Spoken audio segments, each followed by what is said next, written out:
Hey, how's it going? My name's Nat. Let's see what's making news. This Friday marks 1 year since Russia invaded Ukraine, and a lot has happened this week to escalate the conflict. Here's Justina to catch us up. Yesterday, US President Joe Biden made a secret trip to Kyiv, the capital of Ukraine. He was visiting Ukraine's President Volodymyr Zelenskyy to show his support for the country, almost 1 year after Russia invaded it. Freedom is priceless. It's worth fighting for as long as it takes, and that's how long we're going to be with you, Mr. President. He pledged his unwavering support to them and promised $500 million worth of new military aid. Kyiv stands proud, it stands tall, and most important, it stands free. But that hasn't slowed down Russian President Vladimir Putin. He gave a pretty big speech yesterday where he said that Russia was prepared to intensify the fighting and suspended a nuclear weapons treaty between them and the US, which monitors things like how many nuclear weapons each country can have. It's made a lot of world leaders really angry, but Putin says he hasn't completely pulled out of the treaty and he won't be testing any nuclear weapons unless the US does it first. So there's a lot going on, and no one's quite sure what will happen next, but the world is watching closely. If you're feeling worried or upset about that story, make sure you talk to someone about it. You can also head to our website where we've got some resources on how to deal with upsetting news. For the first time ever, a band will represent Australia at the Eurovision Song Contest. Perth-based synth metal group Voyager will head to the big stage in May to battle it out with its song Promise.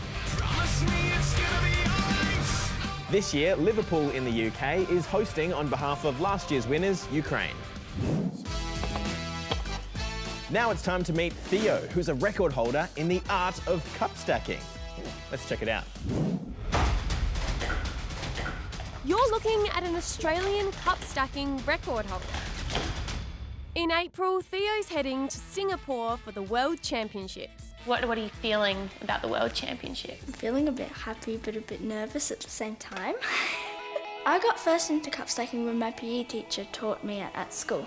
Cup stacking is when you stack specially designed cups in a sequence of 3 stack, 6 stack, and 10 stack as fast as possible. How does it make you feel when you're cup stacking? I feel really good because it just motivises you to do more and to get records. So it becomes a bit addictive? Yes, it does. Especially when I get a record and in tournament when I get an Australian SS 7 to 10 record. Okay. That is my division. SS means special stacker, so disability stacker. I have autism and mild cerebral palsy. Theo holds the record for the 363 stack and the cycle in his division.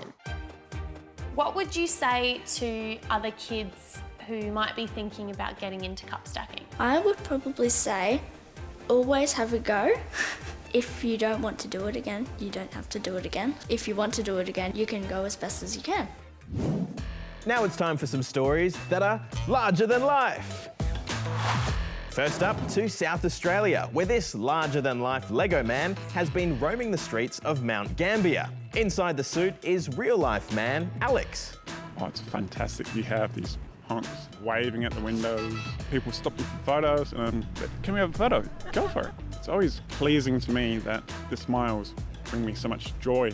He was inspired to make the suit after he went to a costume party with some friends and soon realised walking around town in his Lego suit gave him confidence. I personally have autism. In crowds, I have to back away sometimes, but with this, my autism seems like it's not here. I feel like I'm a normal person. The European Space Agency has unveiled this new space telescope. It has a special job, scanning the skies for invisible dark matter by photographing galaxies as far as 10 billion light years away. And finally, to a smaller-than-life exhibition. They kind of look like mini real people. I like miniature people. I like this kind of art. In New York, this collection of 130 miniature artworks from around the world is the largest of its kind. From the hyper-realistic to the idealistic, some even taking a real-life object and making it look huge. Well, that's all from us today. We'll see you tomorrow. Bye.